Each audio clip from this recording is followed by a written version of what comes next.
Hello, welcome to Taxonomy Online Mathematics. In this episode, we want to still continue with the topic probability, uh, finding probability of event when three coins are tossed once or when a coin is tossed three times. In the previous edition, we did how to find the possible outcomes of an experiment where three coins are tossed. So this question is asking us to find, the three coins are tossed once, so we have to find the probability of one getting two heads and a tail, getting three heads, no head, at least two of the tails, and at most two of the tails. So now in getting the possible outcome, we know events, possible outcomes is all the hallmark of probability. So the events are outlined for us. We need to find the possible outcomes. We have dealt with three ways of getting the possible outcomes. I'll deal with one of that in this video. We can use a tree diagram whereby we know in tossing a coin once, we have only two possible outcomes, a head and a tail. So I have this as my first throw. So we can say first toss. You get a head and a tail. So imagine your first throw, you are able to get a head. So you are keeping a head. If you are throwing a coin again, you might either still get a head or you still get what? A tail. That is, if you get a head first, you can still get a head or a tail in that experiment. But if your first experiment you had a tail, in throwing the second one, you could still get a head or a tail. So this will be our second toss. We are doing it three times. So we are going this way to get another head or a tail. In this place, I will still get a head or a tail. In the case of this, it will still be a head or a tail. And finally, this will also be a head or a tail, because it is only two sample space that we can get, a head or a tail. So this will be the third toss. So we are saying that we are tossing these three times. So we are going to list the possible outcomes. And we do that by moving along the branches. So in my set of possible outcomes, I'll have 1, 2, 3 being the first trial. So a head, or a head. That is moving on these branches. What of moving 1, 2, 3? That will be a head, or a tail.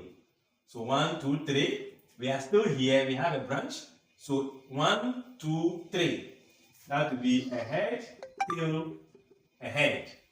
In the same direction, 1, 2, 3, we can get a head, tail, tail.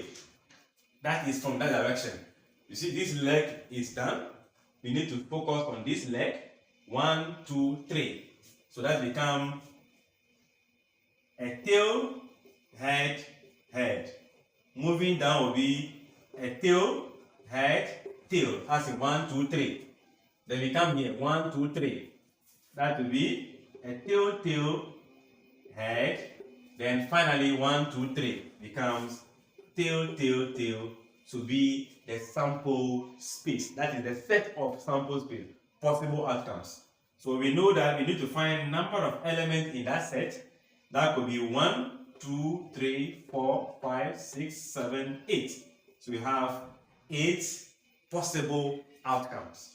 So since the sample space is known, we need to now move on to the event of each individual terms. So what do? We are now going to use variable to represent. So let me start with A. So we let A equal to the set of events of getting two of the head and a tail in one trial. When I mean trial, I mean the first event. We are looking for three items. So in those three items, two of the items will be a head and one will be a tail. So that will be in any order. It doesn't mean that head, head, tail. It could be head, tail, head. As long as there are two head and a tail, we take it. There is no order we are going to follow. So you can see 3 of the head, 2 of the head is here, and a tail. So the first one will be head, and a tail. A head, tail, head. The head is there, so 1, 2. There are 2 of the head. 1 head, 2 tail. 1 tail, 2 head. So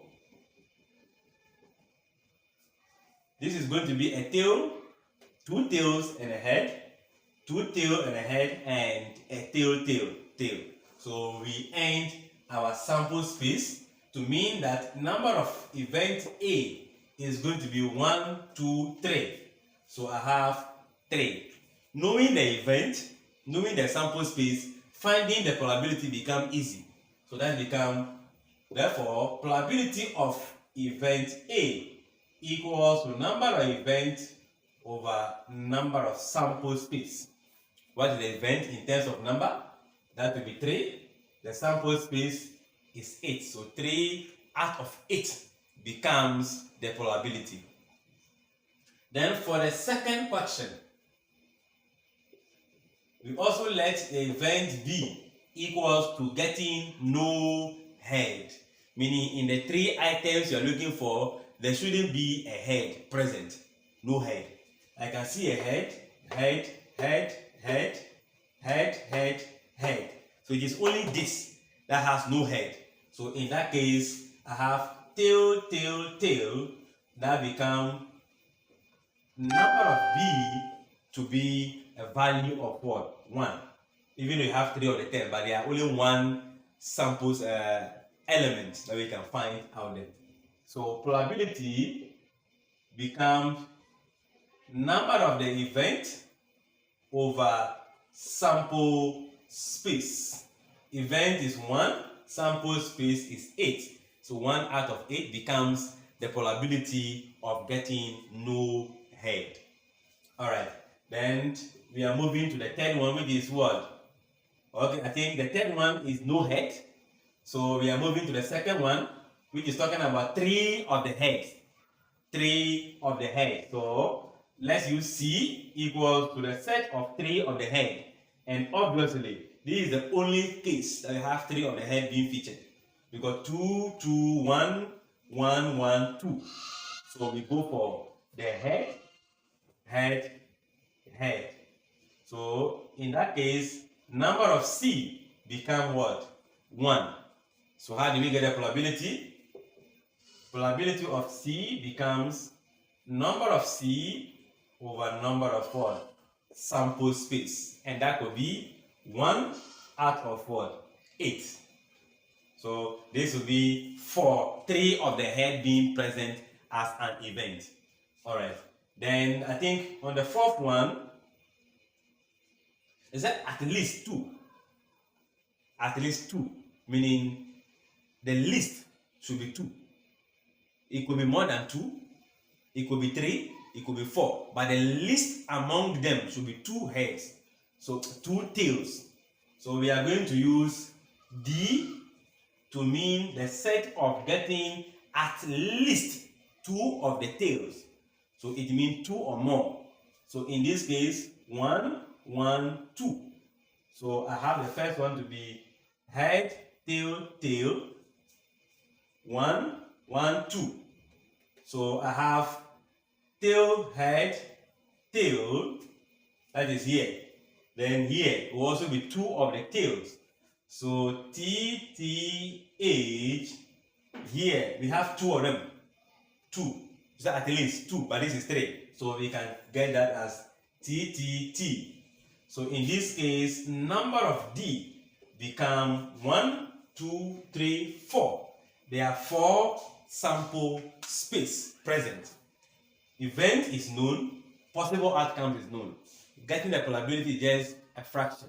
We find the probability to be number of D over sample space, and the D is what? 4.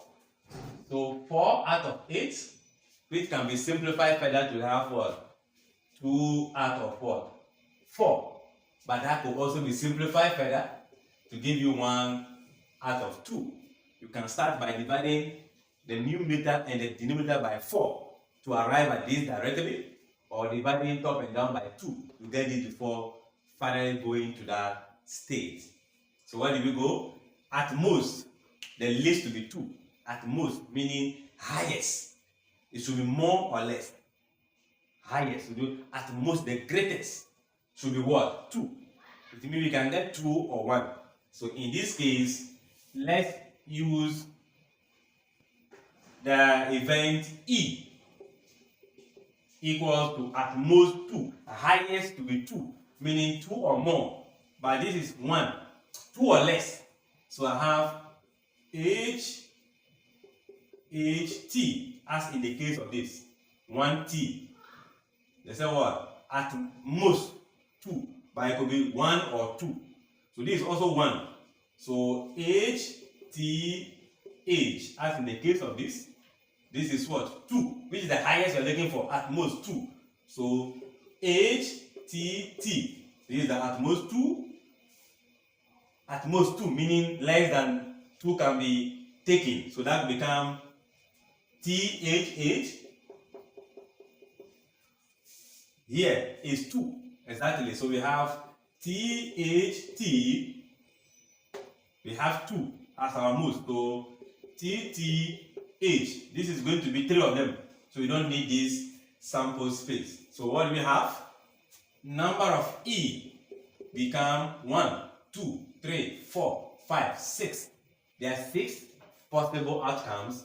Therefore, probability of the event E equals to number of E over number of sample space. And that could be 6 out of 8, common factor of 2. So 2 will go to the top 3 times, go to the down 4 times. So this is what you get if 3 coins are tossed. The questions, as in the event, will vary, but the sample space remain the same as being 8.